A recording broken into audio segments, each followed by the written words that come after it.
Good morning to everybody in the UK and Europe. Good evening, I think, to our colleagues who we are sharing this session with in Bangladesh University. We're very honoured that they've had a day-long seminar and that they are showcasing some of their work as part of this INTALiNC webinar series. This is our third webinar series. For those of you who are regular attendees, you know how it works. We'll have 3 presentations and then some time for open discussion at the end. In the meantime, we'll keep everybody on mute. You may notice that the 3 papers have all got a commonality in terms of their authors, who is Ajay Bailey, who is here today and is going to actually chair this session for us. And you also will see that there's a camera pointing into a room full of participants in their seminar, of which there are about 25 participants. So thank you so much for joining us in this co-venture, looking at intersectionalities between transport and social inequality in India and Bangladesh. And I will leave it to Ajay to present the speakers as they come up and to chair the rest of the session. So thanks very much. I'm switching my mute on. Thanks a lot, Professor Lucas.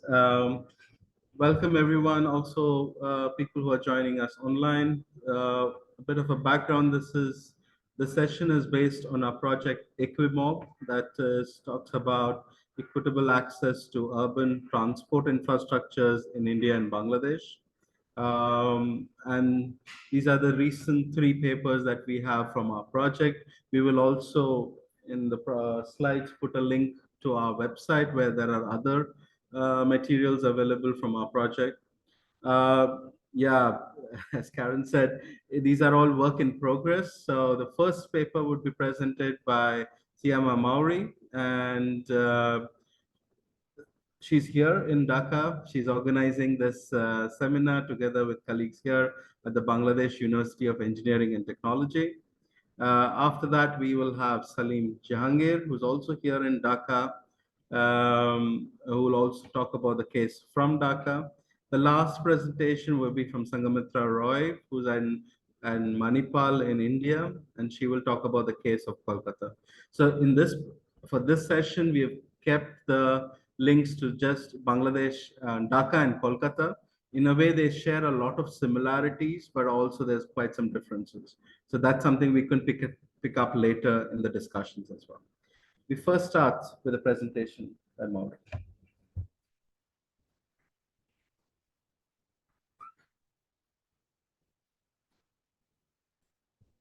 Do I need a mic? Can all of you hear me? Yes? We can hear you, but we can't see your slides. No, not yet. Thank you. Welcome, Mowri.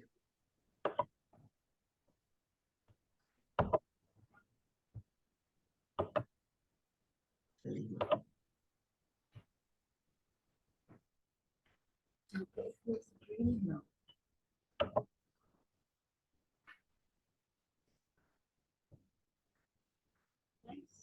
Okay. Yes. So thank you for giving me the platform, both offline at WIT here and online for the INTALiNC seminar series. I think it's an honor. I will be presenting my work today. As Ajay mentioned, it's one of my recent papers that's currently under review. But it's also sort of an attempt to crystallize the ideas as my PhD moves along. It's one of my papers for the PhD. I am a PhD researcher at Utrecht University. My supervisor is Professor Ajay Bailey. And in this paper, for this study alone, I take motorized two-wheelers, I call it motor mobility, as my point of entry to kind of look into how women commuters in Dhaka perform gender and respectability within the patriarchal urban structures of the city, right? I mostly draw from my qualitative fieldwork, which was almost 6 months of in-depth interviews with women commuters, public transport users, but also women who drive or ride scooties or these motorized two-wheelers. And they do so, almost in an attempt to carve out these safe mobility corridors in a city that wasn't necessarily designed for them. I essentially asked 3 questions. Number 1, I asked who these motor riders are to begin with. What prompted them, what triggered them, what motivated them to embrace the two-wheeler in a city that is dangerous. No, I haven't. Yeah. Second, I asked how they're perceived by other commuters in general, which includes community members, family members, other female commuters. And thirdly, by what means they negotiate the normative ideals of respectability, especially on a vehicle that itself sort of exudes or lends itself to these gendered meanings. So I look into these everyday mobility encounters that they have on two-wheelers, and I see how the two-wheeler in itself becomes this instrument for Bangladeshi women to claim access to the city by negotiating these socio-spatial tensions, right? That's a lot of information, but I will come back to all of what I said. So I think in terms of literature, I feel women on motorbikes have largely been ignored. So there is this epistemic ignorance or disadvantaged identities, if I may say so. And I say that because characterizations of motorcycle riding in academic literature have been overwhelmingly masculine and heterosexual. With most of the time women positioned as passive commuters on the backs of male drivers or riders, right? So they perform this passive subordinate participant role when it comes to women mobilities. Also, when we talk about women's mobilities in developing countries, I think we largely focus on their use of public transport, and I include myself in that bucket. I do that for my PhD as well. At best, we include. Sorry, could you put your slides into presentation mode because they're not moving forward and we're only seeing the very first slide here. They're not moving forward. You need to click into presentation mode. I'm sorry to interrupt. It's down the bottom of the screen. Sure.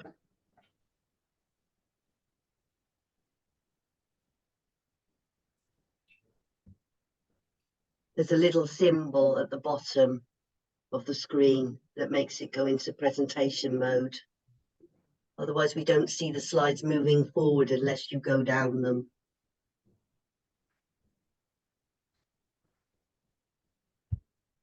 Give us a minute, Karen. We're trying to figure this out. Sorry, you just share them and then you click into the little symbol that puts it into presentation mode at the bottom of the presentation. Either that or you leave it as it is and you just have to scroll down so we can see the slides as you're talking. Right, there's a little symbol at the bottom. You can see 4 squares and then another symbol and then there, that's right, that's it.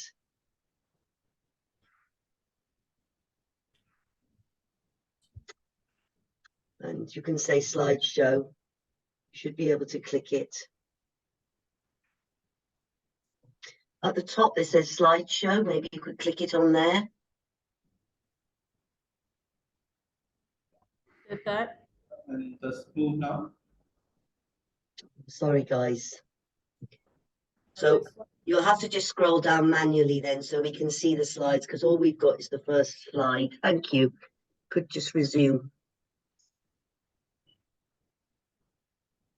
Or I could share the PDF and scroll No, down. I think you just need to go back up into share mode and just manually move from slide to slide in your, if you can't manage to get it into slide modes, slideshow modes.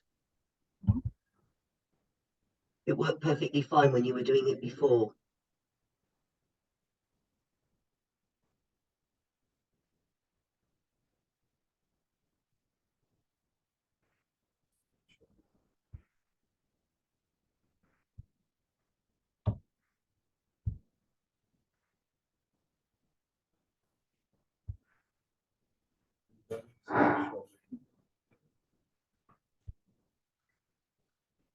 Now we're seeing your notes as well, which is even worse.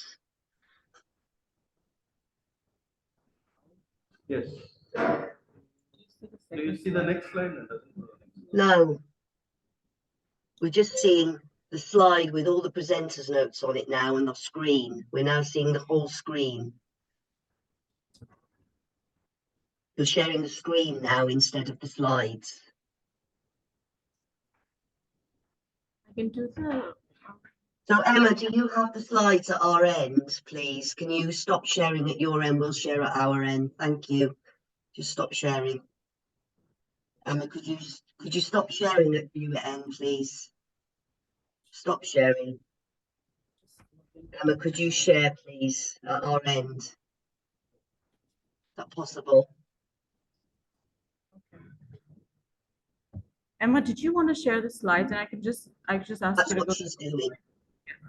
Right, Emma, we've got the whole slide showing there. We've got the whole screen, the PDF. You need to close down the side panel. Sorry, guys. No, apologies from our end. We've Thank been you. having technical glitches all morning, but we just haven't been able to figure it out. Okay, so can you, how many slides in are you now, Emma? Can you go scroll down? This is yeah, Emma's sharing this. Right, so have you done this slide? I'm on this, so. Okay, great, fantastic. Let's restart then. Sorry, audience. Thank you very much. Thank you, Seema. You just say next slide to Emma as you go through. Thank you.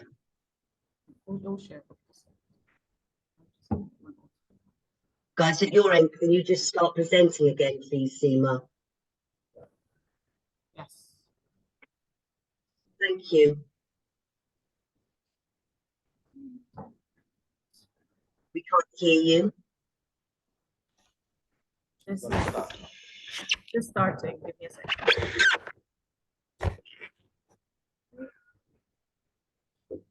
Now I've got two laptops in front of me. Yeah, well, so can you just concentrate on the presentation that Emma is sharing, please? Yes. Right, thank you. Okay, so sorry for the interruption and the train of thought, but I think what I was saying is that women on two-wheelers have largely been epistemically ignored. There's this knowledge gap where we tend to sort of focus on motorcycles being this exotic vehicle, of sorts, or at best a signifier of economic reform, as the case was of Hanoi in Vietnam. But to really look into the subcultures or the emerging subcultures of motorcycles in developing countries is something that's just largely missing. And this is extremely important and more relevant for countries like in South Asia, East Asia, and a lot of the African countries where public transport has largely failed to meet the needs of an increasingly urban population, right? I'm not the first one to do this. Again, there's been, oh, Emma, you can see the second slide, right? This is what it's on.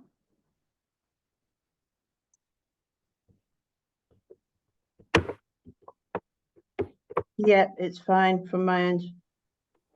Okay.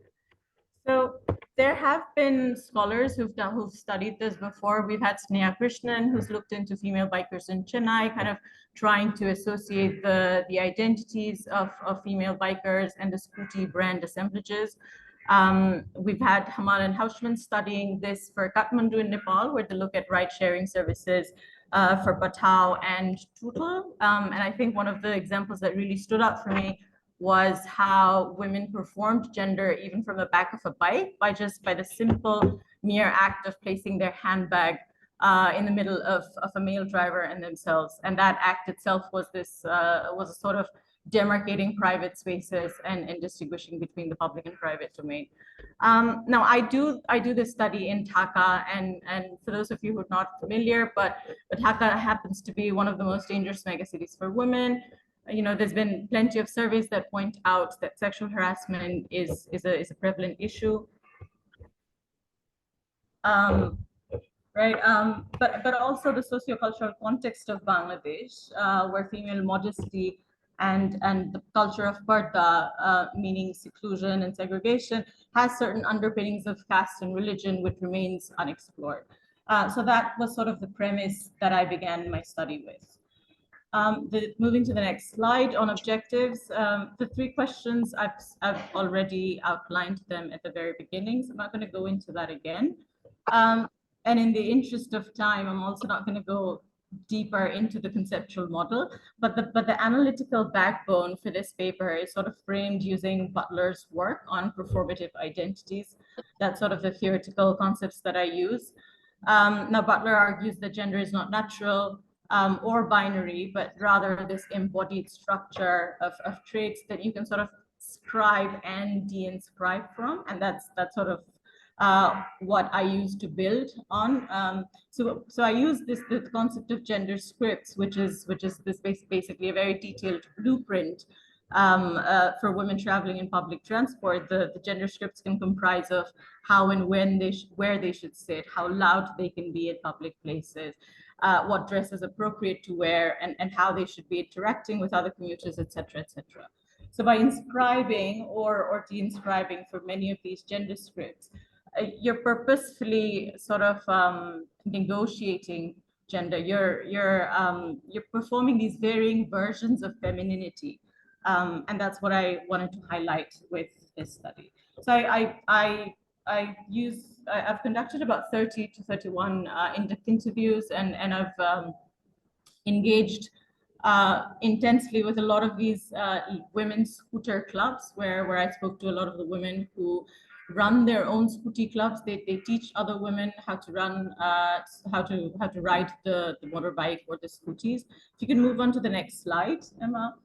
I'll start with my results. I divide this into the three questions that I started with. So the first question is about I look into the journey of sort of adopting the two-wheeler, right? And all my interviews began with a discussion of public transport. The experiences are nothing new. They've been well documented before. There's overcrowding, there's poor quality of service, there's erratic service schedules, accessibility issues, unavailability, and of course, sexual harassment. But the decision to own a two-wheeler was not linear, and it was not straightforward. If you look at the first quote, that's one of my respondents detailing how she almost went on a hunger strike to get her parents to sort of, get them around to allowing her permission to buy a motorbike with her own money, but she still needed their buy-in to do so. And that's just the beginning. There was also learning to drive, and mind you, a lot of these women never rode a bike before, like a bicycle before this. Getting a driver's license, applying for a vehicle permit, maintaining the bike's annual fitness evaluation, for instance, the paperwork, which we all those of you who've gone through this process ourselves know that it can be a nightmare in itself. But also the associated financial obligations in each stage of the process. That's something that many of these women had to kind of shoulder that burden. And I think learning about that process kind of signified that these women were not only shifting from the position of being a passive commuter in the literal sense and figuratively, but they were really they were sort of being translated into active agents or drivers of their own mobility by shifting to the driver's seat. And I think that was very interesting. Now, despite the initial hiccups, all the women I interviewed spoke very fondly of their two-wheelers. It was almost an extension of themselves. They identified very strongly with it. There was a lot of pride and sense of achievement in their voices. But I think one thing that must be noted is that the motorbike becomes this marker of an emerging lower middle class, because these were a group of women who couldn't afford to buy a car, but they had enough purchasing power to afford a privatized vehicle and thus a higher social standing than public transport users. So the motorbike becomes this artifact to sort of define and display and perhaps entrench these positions of class and agency, both for the women at an individual level, but also for the household. Next slide. Second thing I looked at was how they were perceived by others. And there were, while there were many women who were clearly impressed by female riders, there was also a large portion of them who were sort of repulsed by the idea that women were riding or driving bikes, and they found it dishonorable. So appreciation or admiration for this group was definitely not unanimous. We find that the construct of the female rider identity was also plagued by a lot of the stereotyped sexist presumptions about their competence. So women were sort of assumed to be lousy drivers. And if you look at the second quote I have here, there's this, it was almost every time you had a collision or an accident, you would be in the middle of an angry mob where everyone was sort of pointing fingers at you for not being able to ride in the first place and still getting on a bike. If you also look at the first quote, this participant talks about how her family would be shamed and bullied by community members for raising her the wrong way. So I think that sort of bullying and shaming and intimidation played a role in undermining their confidence on the streets. And so it is reasonable to conclude that the resistance that I showed in my previous slide, where the participant went on a hunger strike, that sort of resistance is not just born out of parents fearing for your daughter's safety, but it's also born out of this social fear of condemnation, that you don't want to be shunned by society. The omnipresent concern of what will people say, manush ki bolbe, that seems to be this overriding concern. So there was this threatening impact of performing your gender wrong, both I think overtly, the threats of almost being thrown out of the house, but also indirectly, so sort of bringing shame onto the family for doing something that was considered dishonorable. Go to the next slide. So to answer the third question, where I look into how these women break away or adhere to gender norms, we find that their traveling disposition on the streets was significantly different from their male counterparts. Because all of these women riders were, they stated that they would be the first to slow down or opt out of road rages. If things were to escalate or get heated, they would be the first ones to sort of park their bikes on the street and wait for bus drivers to move on. They would not engage. They would avoid any form of confrontation on the streets for the most part. But to interpret that as risk-averse behavior, I think would be a mistake, because I think we need to remember, first of all, these women are embracing a two-wheeler on a road that A, wasn't designed for them, neither for a two-wheeler. They're competing against very dominant vehicles on the road. So that's anything but risk-averse behavior. If I could just go a step further to analyze this, I think my interpretation would be that by choosing to not participate in these aggressive, competitive, unnecessary competitively driving, women riders were sort of opting out or refusing to comply with these masculine standards of power and control on the streets. Interestingly, also, they all reiterated their importance of toning down their appearance. So I think the key to safe mobility was also to not attract the wrong kind of attention.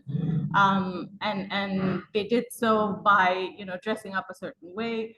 But of course, I think, also not to generalize, but over the period of this research, I witnessed exceptions to this routine. If you look at that image on the right-hand side, I used this, it was a post by one of the participants on her social media handle, where it shows her riding her bike on her wedding day, and she's wearing her sari and a glaring display of her jewelry and sari. She's making a statement, right? And I think that is important to note also, because they would do, many of these women's scooter clubs, they get together on certain national holidays, and they do these picnics or get-togethers where they drive in groups, in a sort of performance or performance of hyper femininity, if I may, or unapologetic femininity. And this collective presence in public spaces is a disruption to this otherwise male-dominated public streets that we're so used to, and that itself is a form of, this disruption is a form of activism. Yeah, I think next slide, and that's the last one. Thank you, Emma. So I think in terms of a few key points that I want to leave you all with, is that of course, there is this knowledge gap that I keep referring to. There are these emerging subcultures in the urban mobility scene that often goes unnoticed by policymakers, and I feel like that's important to kind of point out that we continue to know very little about. Also, what motivates a male driver is very different from what motivates a female driver to embrace the two-wheeler, right? A lot of the male riders in literature, they're motivated by aggression, speed, danger, or thrill. But for the female, it's more of an aversion towards public transport that kind of shoves them towards embracing this. So it's an alternative to public transport and a desire for independent mobility. They're also aware that by riding this two-wheeler in a male-dominated transport space, they're challenging certain traditional gender norms, and they're creating new ones. But of course, they continue to face harassment like they did before. It's just a different form of say, displaced harassment in that sense. Before it was sexual harassment, now it's bullying, but it's still a way for them to sort of navigate the public scene. Also, that it's important to understand that female commuters are not homogeneous. So not everybody shared the same liking or opinion towards the two-wheeler, right? So while harassment was a shared experience, not everyone navigated it the same way. Some chose to remain invisible, marginal almost. Some decided to embrace it and perform these versions of hyperfemininity. So I think if I wanted to just end here, I do wish to kind of reiterate that there are these subcultures of mobility that are emerging and begets or sort of warrants deeper discussions beyond the restricted understandings that we have about motorcycles or about gender, and sort of marrying the two and seeing what plays out in that nexus. Thank you.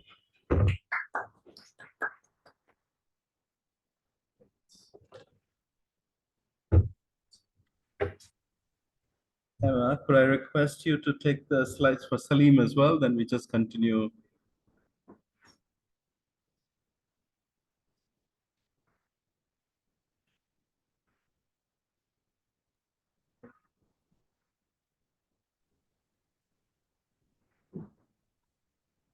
Yeah, I'm okay.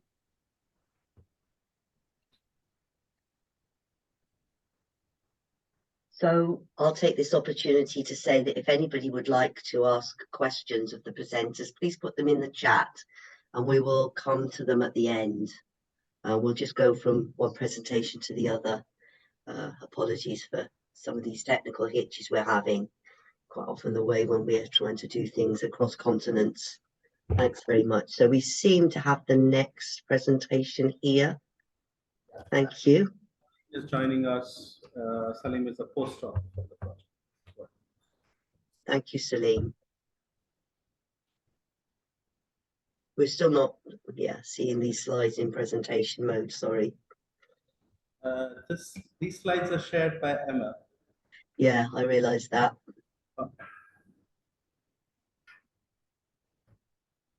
Can he start?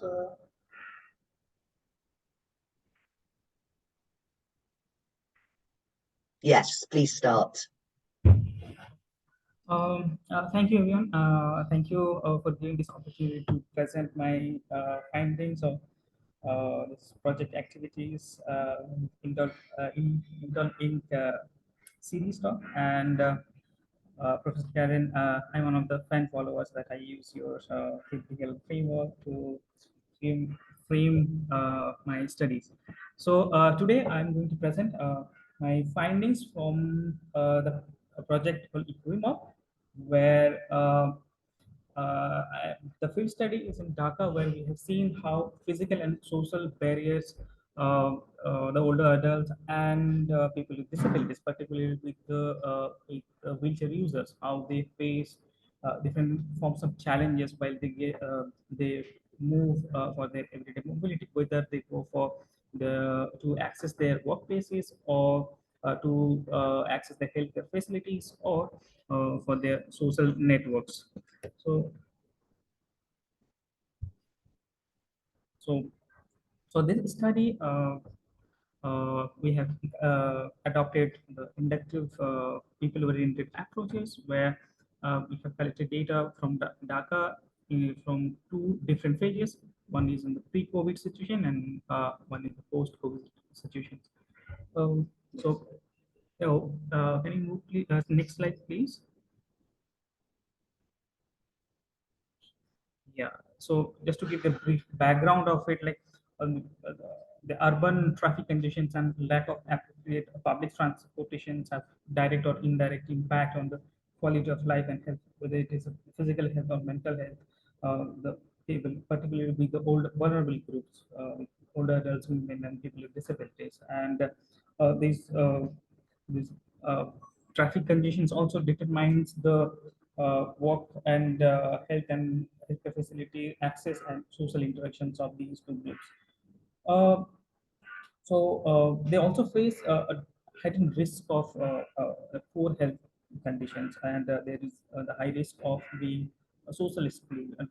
They are very much at the risk of being socially excluded, not only in terms of that because they could not move out, but also because of how these complex transportation system leads to traffic congestion, and how traffic congestion impact on their different forms of inequalities. So for this, I taking 4A's framework of character, where we have seen how accessibility, availability, and affordability and acceptability influence to access different healthcare facilities, as well as we also taken Grenshaw's theory of intersectionality, because we try to look into different intersectionality of this study, where we try to see how age, gender, low income also interact, overlap, and combine to produce inequalities, transport inequalities, and how it impact their health and well-being. Next slide, please.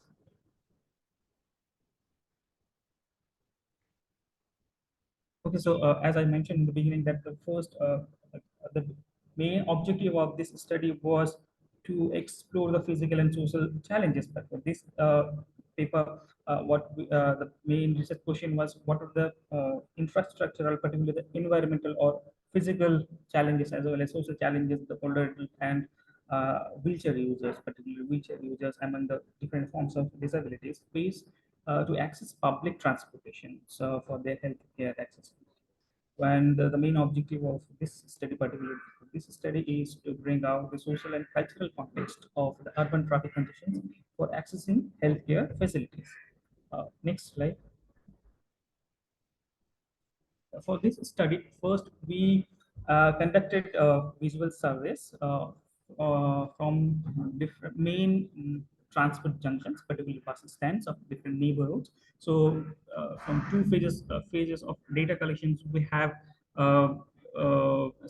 visually surveyed 6 bus stands of 6 neighborhoods, where we have observed how these two group of people, particularly older adults and wheelchair users, interact with different forms of built environment, and what are the challenges they face while they move, like whether it is to access different modes of transport or crossing road.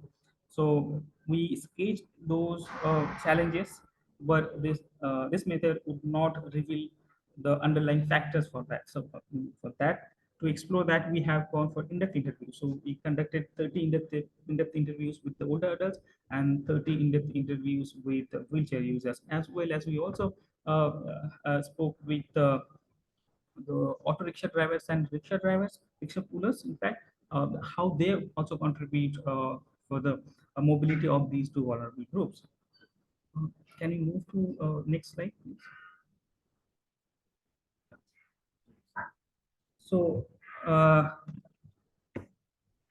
mean, the major findings, what we have found that first, I would like to give the basic or physical barriers, like what are the different physical barriers these two groups face. One is about the inaccessible buses. Most of the participants mentioned that buses are inaccessible, and it's not because of the inability to access, it's because of the behavior of the bus drivers as well as the transport personnel. So in another sense, they said it's not only bus but also the CNGs and auto rickshaws and Uber in different forms, and I will come one by one. And the most common outcome of these issues were traffic conditions. That the major problem was the traffic jam, and this study will cover how this traffic jam will impact on health access and health access care facilities. Next slide, please. Yeah. So other form of inequalities is the frequent denial to the ridership. Uh, it's not only the social attitude or negative social attitude towards these two groups of people, but also from the perspective that these drivers or the helpers may have to spend some time to lift wheelchair users to the auto rickshaws or bus, so they do not want to give that much time because of traffic congestions. And gender also plays a significant role in accessing these modes of transport, where women face more, they are at the more at risk of accessing different modes of transport. And of course, they have this uh, uh, discrimination as well as sexual harassment in different modes of transport. So these, the fear of accessing different modes of transport also they confine them or limited their mobility. Next slide, please. So apart from that, acceptability in terms of design of vehicles or overcrowded vehicles, and availability in terms of frequency and the waiting time, affordability, like because since though the public transport, particularly the bus, is considered to be the cheapest form of public transportations, but since these are inaccessible, they have to take alternative modes of transport like CNG or auto rickshaw. So CNG or the Uber. So these two modes are costly for them. So the affordability also a significant role. And in addition to that, the inadequate infrastructure, particularly the dismal condition of footpath. So in one of the pictures, we can see how footpath is under repair, and the manhole is not being protected.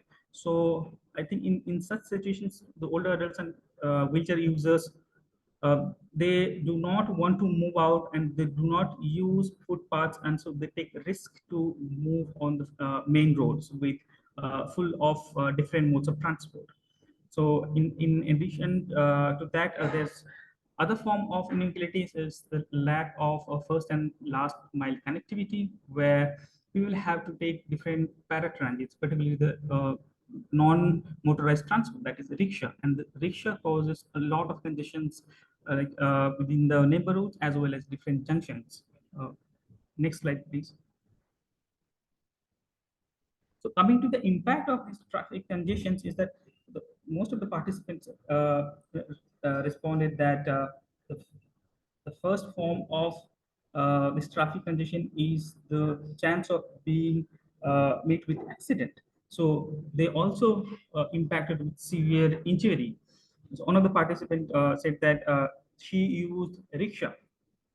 So the rickshaw is like the design of rickshaw is that if they suddenly break, the passenger has tendency to fall down. So and even in the congested traffic, if they fell down, it would be very difficult to get up, and so they can also be sometimes they also get trampled because on footpath, if they fall on footpath. In addition to that, when they move on different modes of transport, they express that because of overcrowdedness in the bus, they feel suffocating inside it. So one of the participants mentioned that when she travel for long in bus, when she come back home, she feels like it was so painful and suffocating that she feels feverish, and sometimes they could not get up in the next morning for to get ready for the next day. Next slide, please. Another impact on health is the fatigueness and anxiety. So this longer travel duration, made them feel exhausted, and uh, also people become frustrated and exhausted. And sometimes it's not only on their health, but when they come back to home, they do not feel to work anymore, or sometimes they become irritated by the questions of the family members. Sometimes they say that if our children ask something that we do not feel to reply at. So it also impacted on the mental health as well as the mental health of the family members. And another impact on accessing different modes of transport is they get delayed to reach the healthcare facility centers. So one of the participants mentioned that he went to see a doctor, but he was late, and the doctor suggested him to go back to home because the time was over. So the, next slide, please.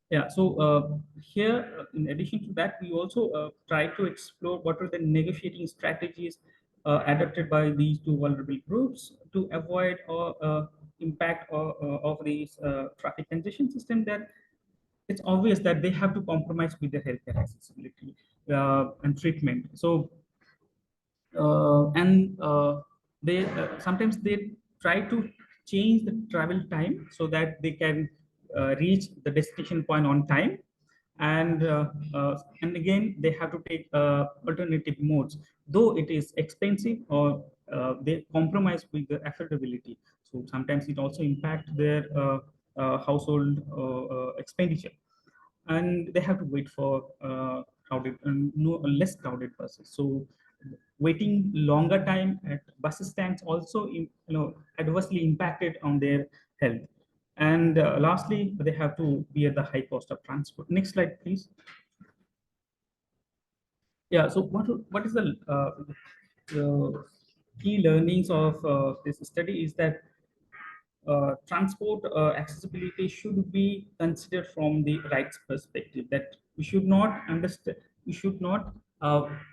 perceive that this inequality of accessibility to different modes of public transportation by these two vulnerable groups is because of their ability or disability. But we also have to look into from the rights perspective that it's their right, and we have to include them in the mainstream mobility.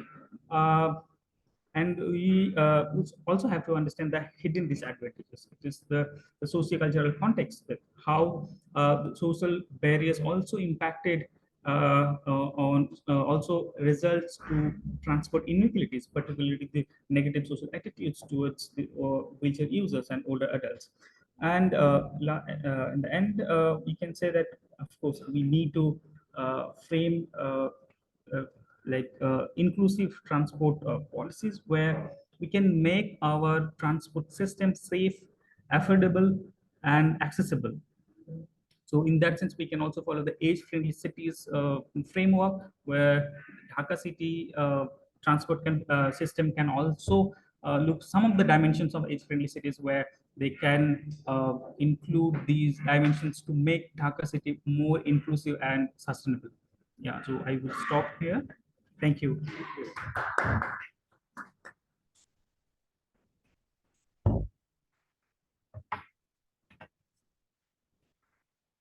Thanks. I think Shanghamitra, can you put your camera online, and could we test if we could use your PowerPoint? If not, Emma can share it again. Ah, there. And can you try to do it full screen, like slideshow?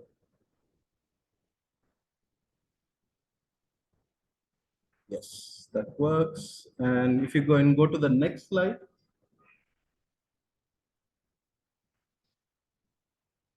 Yes, I think, Emma, it works for you all as well, right? Okay, super. Can you go back to the first slide?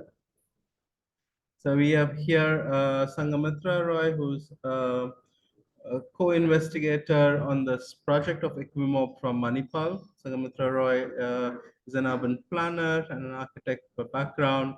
So she will present work that she's doing as part of her doctoral thesis in Kolkata. Shanghamitra, the floor is yours. We don't hear you as yet.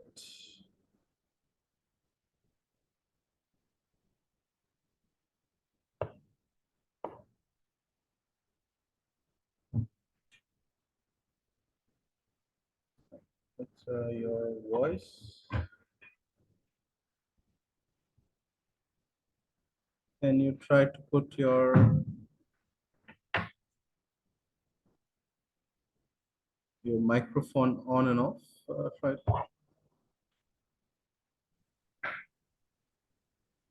Maybe take your headphones and speaker out and just speak directly into the computer.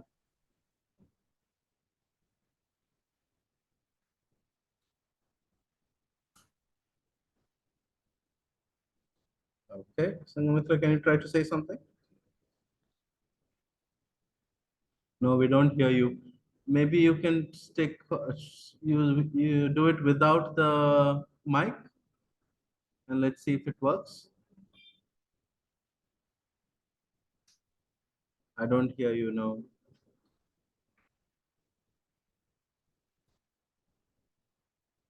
I think you had to join through audio or so. Okay. I think Shanghamitra is getting some help.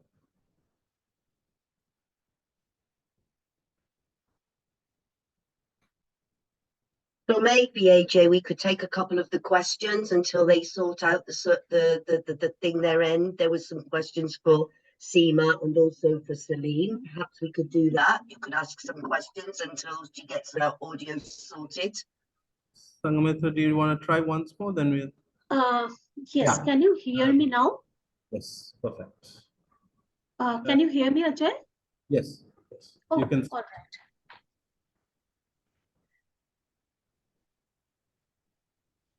Please go ahead. Yeah. Yes, and you can see my full screen too, right? Yes, yes. Right. One. Okay. That's great. Thank you so much. Sorry for the delay. Thanks, Ajay. Thanks, everyone. Hello, I'm Shanghamitra Roy, and I'm a doctoral student at Utrecht, and I'm working on women's mobility in Kolkata, India. So today, from my ongoing work, I'll share some of the barriers women face while accessing public transport in the first and last mile stretches. There are, of course, enough literature, but just to, for the background, I'll just share that studies show in India, 84% of the trips by women are by public transport, intermediate public transport, which is mostly rickshaws and auto rickshaws, and also non-motorized transport, which is primarily walking for women. And even one study showed that even though more than 80% of women lived within a 15-minute walk from a public transport stop, only 47% chose to walk. And most women feel that the first and last mile connectivity is an issue for women. So with this background, we looked at the barriers women face in Kolkata. Kolkata is the third largest metropolitan area, and the Kolkata city has about 4.5 million people, and it is very dense. It is, more than 24,000 people per square kilometer. And most of the mobility studies in Kolkata are quantitative and focus on the efficiency of public transport and not so much on the lived experiences. For this study, we have used qualitative methods, visual surveys, and in-depth interviews. The visual surveys were conducted around the metro stations and nearby areas to note the spatial context, the infrastructure, and the travel behavior in and around the major nodes. And apart from that, 38 in-depth interviews were conducted to understand the lived experiences with women 18 years and above, and who used public transport regularly. Now coming to the results, from home to the nearest transport stop, most women walk, as usually it is close by, like a 10-minute walk, and also to save money. But in some locations, autos and rickshaws are not available. So there, they do not have a choice but to walk.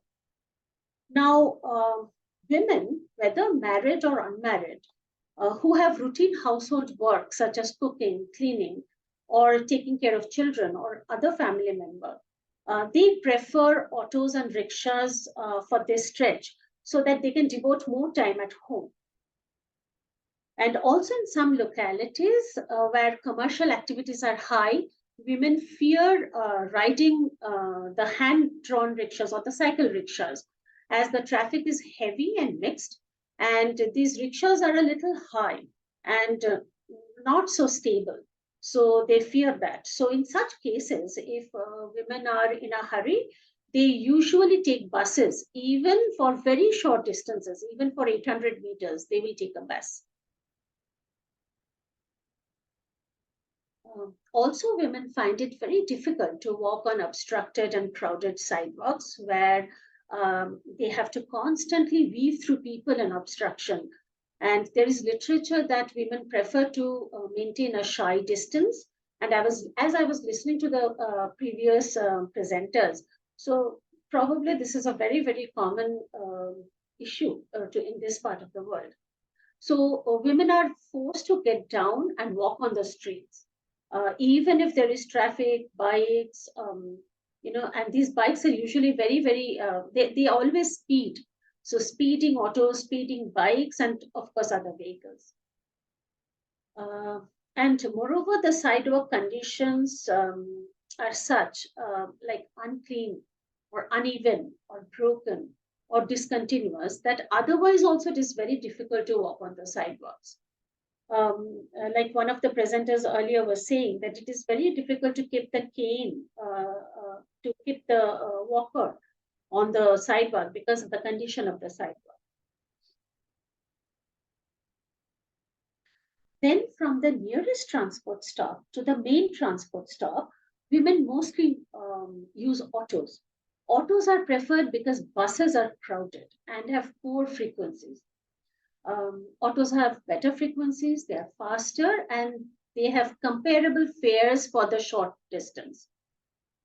So to avoid buses, women are even willing to break their journeys and cover the entire first mile stretch in autos, even if it means paying more or enduring the transfer from one auto to another. One of the young participants who comes from a LIG family of 6, she takes 3 autos just to reach the metro station and spends about 10% of the household income only on her work trips. So,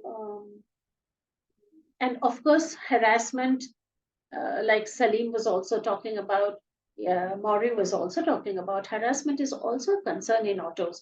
And women even get down in Kolkata. I have observed that, participants have mentioned that they even get down from the autos midway to avoid such situations and wait for another auto, which means increased time and cost.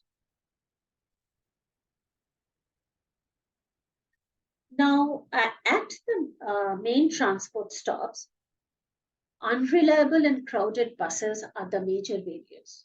So women, as we can see in this picture also, women are compelled to either hang from the crowded buses or leave at least 2 to 3 buses on average. This often means reaching their workplaces late and their leaves getting deducted, or reaching college or school late. Then ride-hailing services, like Selim was also talking about, are not an option as they are expensive. Now, to add to the difficulties, buses do not halt completely. They just do not. They do not stop for enough time, and they stop in the middle of the road. They do not come to the side, to the bus stand to stop. That is mostly the case. A few exceptions are there in smaller roads. And autos and motorbikes keep coming from the left because you have to get down from the left side of the bus. But the autos and motorbikes keep coming from the left, making the boarding and alighting from buses very difficult for women and also for the elderly. Now, Metro too is crowded, but the Metro is reliable. And because of that, women prefer Metro over buses. But the major difficulty in Metro is negotiating the huge flight of steps at the Metro stations, as we can see in the picture. So this is almost the case in all Metro stations, which are underground, even over or above level. So no Metro station in Kolkata is entirely barrier-free, and that prevents older women and men also to use the Metro, even if they are residing along the Metro line, and even if their home is just a few minutes walk from the Metro station. Now, crossing the streets is another challenge. And that is a major issue because to access the public transport, which is along the major corridor, you have to cross major streets to access the Metro or the major bus stands. So crossing the streets is another challenge, and there is no dedicated time for pedestrians to cross, and they are quite wide roads. So, and they have to cross halfway, stand in the middle of the streets with no medians, as you can see, and then quickly go to the other side. I mean, you have to somehow, again, weave through the traffic there as well. And the traffic, if it stops on one side, from one side, it starts from another side. I mean, there are continuously cars moving from at least, one side or the other.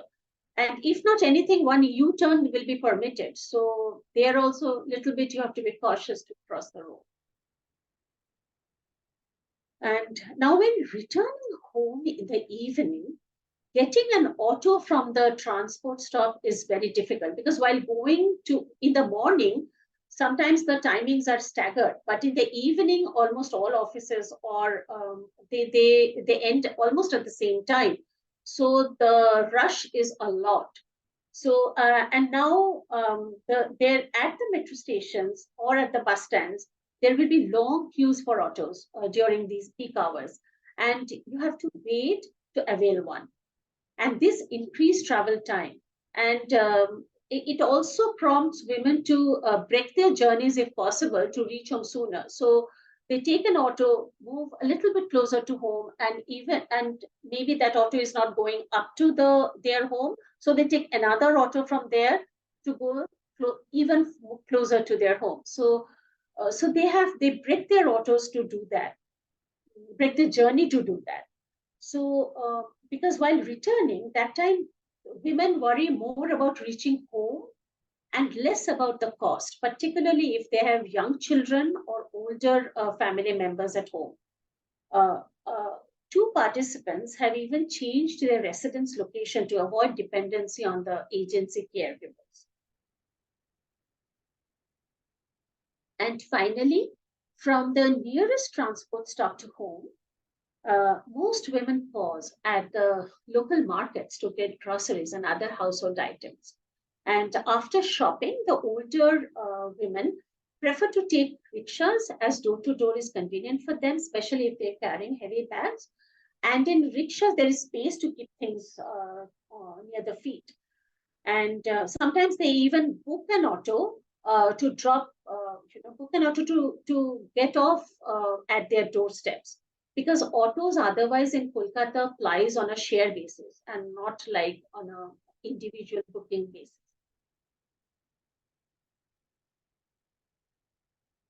So to summarize, the primary barriers to mobility for women in the first and last mile stretches in Kolkata are related more to the issue of accessibility and acceptability. The absence of safe boarding and alighting, I'm just highlighting some of the major barriers: absence of safe boarding and alighting, absence of safe transfer facilities, crowded conditions, harassment, Absence of traffic management, absence of sidewalks or improper sidewalks make commuting very, very difficult for women. And these barriers primarily decrease the safety quotient for women and also increase their travel time and cost. And this paper is ongoing, but hopefully these findings will help the local authorities design intervention in ways to reduce that reduce challenges for women in the first and last mile stretches. Thank you. Questions? Thank you so much. I'll stop sharing.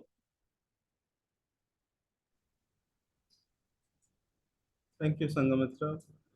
There are a few questions. We can also take a few questions from the audience here.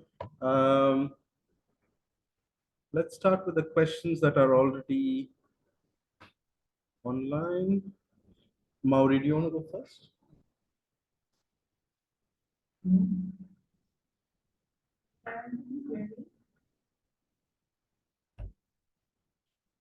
Emma and Karen, can you all hear Mowri?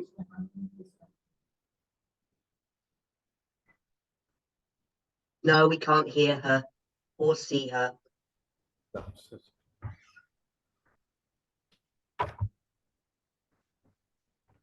Hello. Am I loud and clear now? So, Chebe was asking Barry, did you discover any form of shared ride amongst the female riders? Were they ride sharing at all? Right. Just having a look at the comments. Yes, good question. We did, and it's unfortunate enough that when I started doing a bit of legwork during the initial stages of my field work, it turned out that there were a few services that did begin for women, and it was also it was women riders for catering only to women customers, but they did fizzle out after a while. And this was mostly, so when I spoke to two of the founders, and they, I think the biggest economic reason that they had to do with economics. They said it just wasn't profitable. There wasn't enough requests coming in. And so it wasn't a business feasible decision. You know, at the end of the day, they were like, the numbers didn't add up. And so we eventually decided to sort of pivot to other businesses. So there is this agency that used to only cater to women. Now they do a bit of tailoring as well, because women do have tailoring is quite big, and it's a more handy service that women opt to not move out of the home, but they still avail these tailoring services. And I think I can just go into the next question that was posed. Somebody asked about... Lucy asked. I was going to ask Lucy to ask you the question herself, actually, if she wanted to unmute Lucy and ask the question. Hi, Lucy. Hiya. Hi, Seema. Thanks. So, yeah, I was just wondering if there's any kind of collective activism among two-wheeler women in Dhaka. Yeah, I'll just leave it at there. And then if you want me to ask the second question, but just to reflect a little bit on your experiences, do you kind of experience critique, either academically or from people in the public, about your work, being in an Islamic society, women are contesting kind of traditional gender norms linked to purdah and religious piety? So yeah, if you can just reflect a little bit, if you had any kind of experiences of criticism in your work. Thank you, Lucy. No, thankfully I didn't. But maybe I've also played safe in that sense, because it's mostly been restricted to a lot of academic circles, right? And as academics, I think we tend to be linear and non-judgmental. So I've seemed to be getting away with a lot of my findings. But on a more serious note, I do draw inspiration from a lot of feminist scholars who've been studying Bangladeshi women in Dhaka, in Bangladesh or elsewhere. There's Dina Siddiqui, which I heavily draw inspiration from. There's Ajay Sen, who mostly comments on moral policing of women in South Asia. There's some notable works that I would love to recommend. There's Ilora Chaudhry, who works more on transnationalism across borders, but looks at gender-based violence and in patriarchal societies. So those would be some of the scholars that I can sort of, from the top of my head, comes to mind. In terms of collective activism, I would be skeptical. I think I've seen scattered activism, but then as you know, as it happens anywhere in the world, there are arguments even between feminists in terms of whether or not, to sort of take this route, what sort of demands to press forward. So I think there's been ad hoc protests across. I don't know if I can call that collective, especially when it comes to riding two-wheelers, because it's also very emerging. Like I keep saying this word, but it's new and it's emerging. And it hasn't really gotten the kind of recognition I feel that it deserves. And That's I think, great, actually. Can I stop you there? Because we've got some questions for the other presenters as well, and I think that's sort of enough airtime. So, Selim, are you able to get to the mic and talk to us about to come back on the questions? So, the first question was, it's all really interesting stuff that you're presenting here, but it's very much a sort of transport planning problem, right? And I think that Shanghamitra is coming up with the same thing. So I was asking, do you share your research with the planners? Are they able to become aware of these issues that you're raising through your research? Because if you're just doing the research and putting it on a shelf, then how is the planner supposed to know what she needs to do to put things right for people with disabilities, right? So, and to make them able in that space. So I was just wondering how much you as a student personally, but Buick in general, PhDs share their work with the planners, with the city planners. Thank you for this question. We have been in constant interaction with the planners, urban planners, as well as transport planners, where here in Dhaka Transport Corporation Limited, where we had shared our initial findings with the older adults as well as the stakeholders' perspective on disability issues. So after result, we expected some planners here in this hall also. With the disabilities issues, we will also organize meeting with the planners, but we already have shared our data or findings with Dhaka Transport Corporation Limited people, and yeah. So, and then I think Lee has a question for you. Lee, do you want to do the same as Lucy and ask your own question? Hi, Lee. Hello. I see your survey imagine your presentation. So I wonder how the serialized survey work in your research. So you have to do that. How could this result help you to make the policy recommendation? So how does the visual survey work in your research? How does it help you to make recommendations for policymakers? The tool of visual methods, that's what Lee's interested in. Yes, thanks, Karen. Yes, we started with visual survey because we wanted to explore the different built environment issues, that what are the spaces or the locations where the older adults and wheelchair users face challenges. So we noted it down, and it also helped to frame our in-depth interview guides for in-depth studies. So that gave the visualizations of the behavior of the people, where we have noted down how people interact with different challenges, like how they, and also it also helped to frame the questions for negotiating strategies of these two group of people to address their challenges. So yeah, it really helped to get to visualize these behavior of these group of people while they go out or they access different modes of transport in different neighborhoods. Great, thank you very much, Selim. So I would ask the last question, and then I'll hand over to Ajay. But Shanghamitra, you were using some visual methods, but you're also using quite a lot of but all of you are using qualitative rather than quantitative data to sort of illustrate the issues. And I think in the past, transport's been very focused on quantitative analysis, but there's an improvement now with qualitative analysis. I just wondered, clearly there was a photograph there that was really clear that they've done very good pedestrian design in Kolkata, and then the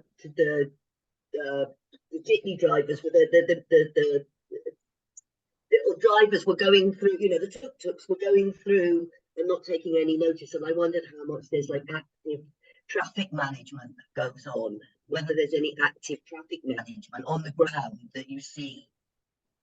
No, okay, just no. Oh, thanks, Karen. But no, not really, because I just presented a little data, but then there is other, you know, participants have spoken that you just have to hold your life, you know, you just have to somehow cross the road. And the way if the vehicle comes, you have to make way for it. I mean, there is no way the vehicles will stop for you. So, and also it's a chaos in all the junctions in particular, because sometimes in some locations, the autos will drop you off and then take a turn and go.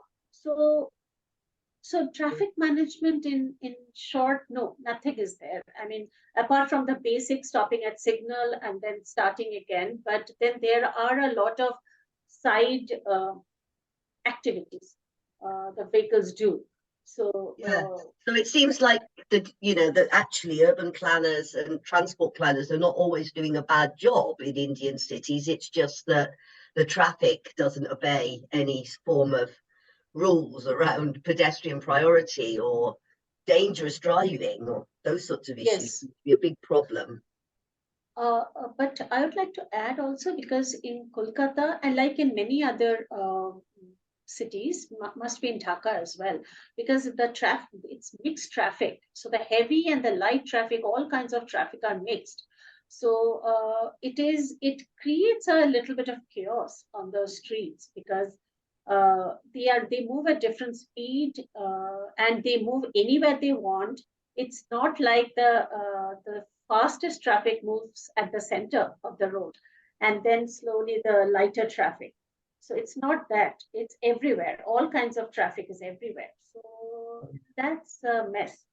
Yeah, I've been there, I know. And it's not just Indian cities, it's also African cities and Bangladeshi cities. Yeah.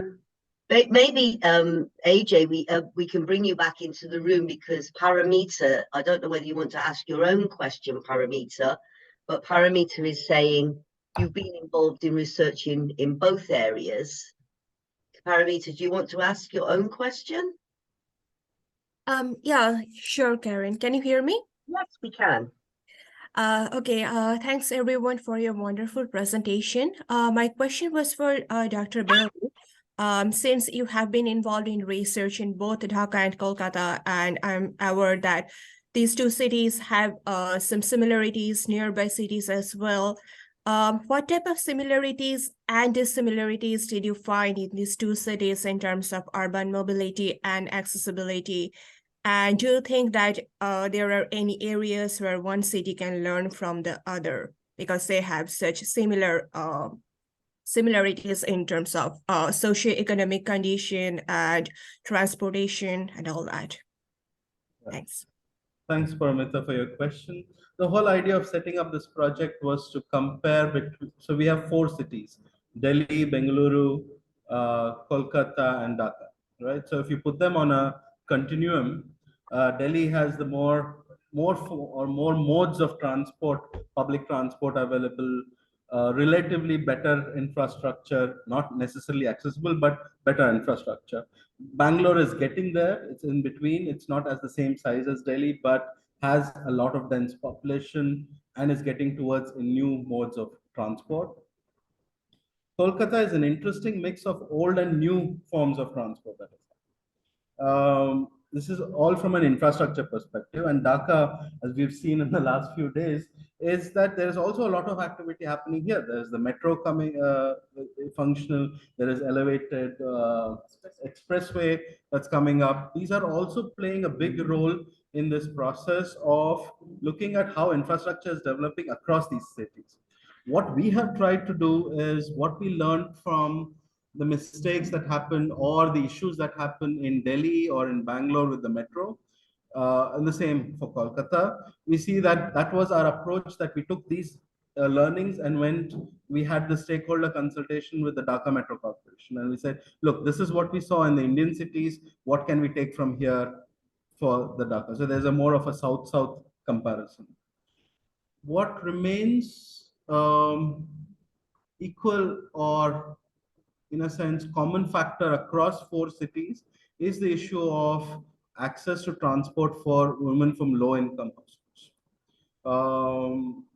In Delhi, it is improving because of the arrival of the pink tickets. So that is the free tickets to use buses.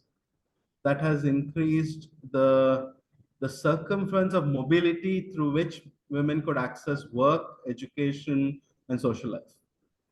It doesn't come without harassment. Women are still harassed in Delhi for using pink tickets. But I think the initiative itself would be very useful among other cities to also cover. That will increase. At some point, we have to make those drastic interventions which will improve access to this. And the second part that remains quite common is the access to disabled groups. A lot of the infrastructure, not just in the global south, some to an extent in some cities in the global north as well, are very much designed from an able-bodied person perspective. In that sense, here it becomes even more complicated due to the density of population, the mixed use of traffic, the non-use of footpaths, and all these kind of issues. Of stuff that's been happening on these footpaths. So these are common elements that we see across these 4 cities. Are there other questions? Yeah. I wonder if we can hear the room, but it might be quite nice for you to open up to some questions in the room if we can hear people. Okay.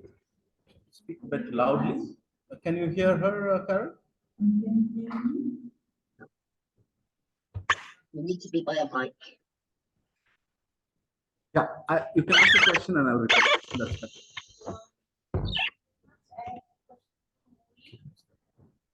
Yeah, you repeat the question, perhaps that would work. Riders, they mentioned that they are facing bullying and also injury. So, what are their strategies to overcome this? Because they knew in Dhaka city is not socially accepted by all the people. So AJ, that mic is not working for us at this end, so you'll have to repeat the question for us, AJ, please. Yeah. So maybe you can repeat the question. So Sharon, I think the question was that given the kind of bullying and intimidation that women on two-wheelers face on the streets, how do they sort of navigate that? What strategies do they employ to navigate those?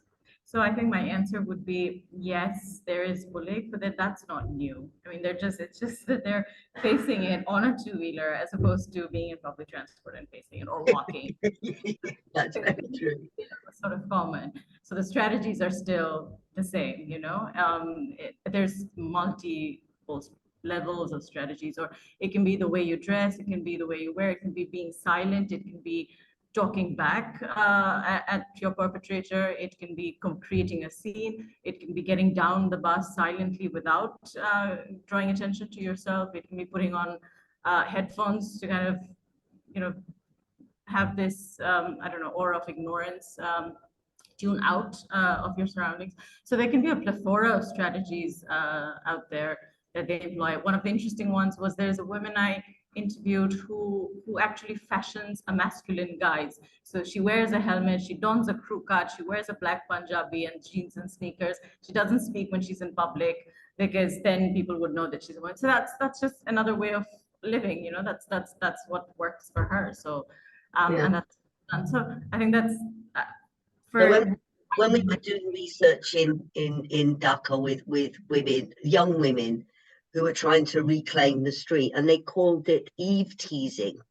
And it seemed like that makes it sound like it's sort of somehow teasing, seems like a benign, gentle sort of thing. But in fact, it's like full on sexual harassment, right? And they were like walking together, hanging out on street corners together, going to the swimming pool together so that they could just reclaim some public space. But I mean, there is this common thing that if women are generally seen on the street, they face a huge amount of harassment. So it's not just the motorcycles, is it? It's a common a common thing. And there's a question there for you, Shanghamitra, which says, you know, when you're interviewing women, and I guess also you, it's married, it's what were they aware of their mobility issues? Were they sort of aware that this was an issue, or were you just like drawing it out of them? Maybe let Shanghamitra speak, because you've had a sort of go already. So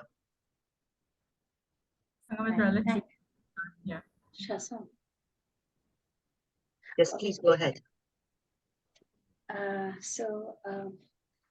That also a little bit varied, I would say, and I think it's from Fatima. Fatima has put down the question there.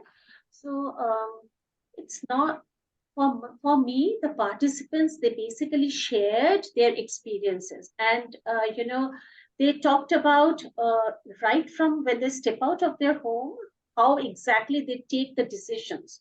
And when they were narrating those things, they were actually invariably sharing that what difficulties they face, and because of that, what do they do? So now, whether they know that it is a barrier may not always be the case, but then they were actually sharing their barriers with me. And I do agree with Fatima's last line that women generally tend to tolerate every struggle they have. Now, when it comes to sexual harassment, like I agree with Mowri, the reactions and the emotions are quite varied. But then when it comes to the infrastructure thing, most of the women also tend to internalize. They say that, what can we do? And I mean, whether it's an increase in the fare, or they have to wait for buses, or they have no clue when the bus will come, and they cannot afford to take another alternative. So they just say that, yeah, they tend to internalize all these problems, and they just say that, what can we do? We have to accept it. So Fatima, yeah, I too have faced these, but I'm not sure if it answered your question, or Karen, has it answered the question? But if more clarification, you let me. No, I think it's really good, that idea that, actually group sharing helps to raise awareness, but also there's a lack of agency, is what you're saying, and it's like a bravery to be able to stand up and sort of, there was this collective action thing. Lucy has asked you, Mowri, if you could share the names of the people in the chat that you referenced, if you could, or share with her. Does anyone else in the room want to ask another question in your room? I'm not sure, we can't really see it this end, so it would be down to you guys to sort it.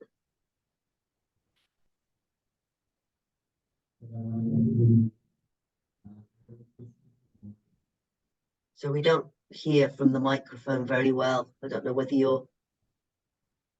Okay.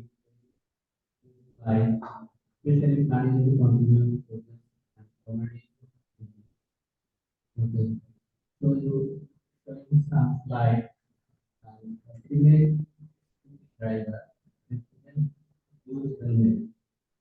But this is awareness program. How do you know without helmet? So someone would need to repeat that question, because we can't hear it at all at this end. Sure. I think the question was, the pictures I showed had women without helmets on, and that wasn't very responsible. So yeah, I don't really have an answer to that. I mean, she was wearing what she was wearing, and I think the picture that you're referring to was more of a it was a part of her activism, right? She was showing off something. The statement was much larger than the helmet itself. Yes. Thank you for that. Any other questions online here? Do we have anyone else that would like to speak up online and ask a question of any of the three speakers? Anyone else in the room? One question, presentation that shows that work on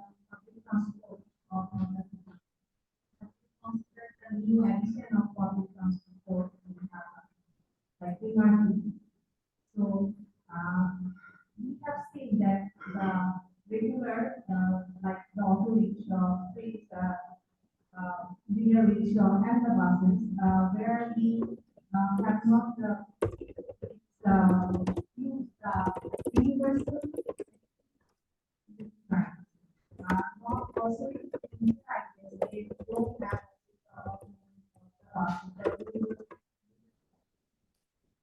So we have to stop you, I think, because it's very frustrating for us here. We cannot hear at all what's being asked. So we're basically got people sitting online that cannot join or listen to what you're talking about, right? Long questions are not going to be helpful. So somebody has to re-ask the question and direct it again, please. So Karen, she'll finish her question and I'll ask the question back. Yeah, it's a very long question, though. It's more of a statement, is it not? Yeah, she'll make it short.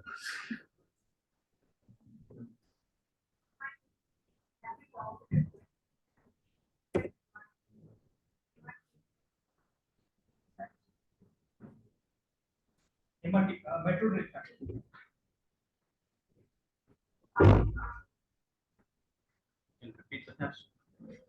Yeah, so the participant asked whether I have considered the newly emerged transportation like MRT, that is metro rail transport.